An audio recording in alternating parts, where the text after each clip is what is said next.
আজকে আমরা বেরিয়ে যাচ্ছি, এখন হচ্ছে তৃতীয় দিন। তো আজকে লাস্ট, আজকের দিনে একটুখানি ঘুরবো, ঘুরে বেরিয়ে যাবো। তোমাদের যেহেতু আমি ব্যালকনিটা আর বাইরের লুকটা দেখাইনি, একবারে দেখিয়ে দিচ্ছি। ওই যে ওরা লাগেজ টাগেজ নিয়ে সব বেরিয়ে গেছে, এই হচ্ছে ব্যালকনি। এদিকে এই জায়গাটা দেখো, জাস্ট বেশ সুন্দর। কিন্তু আমি তোমাদেরকে দেখাইনি, দেখানোর সুযোগই পাইনি, টাইমই পাইনি, ঘুমিয়েছি, ঘুম থেকে উঠে ঘুরতে চলে গেছি, এরকম একটা ব্যাপার। এদিকে সব রেডি হয়ে গেছে, তাড়াহুড়ো করে তাড়াতাড়ি চল ভাই ডাকছে। আর এই যে ব্যাকগ্রাউন্ডটা দেখাও।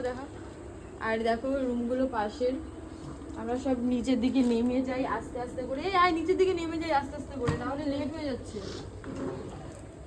এইবার এটা নিয়ে নামবো কি করে রে, চল।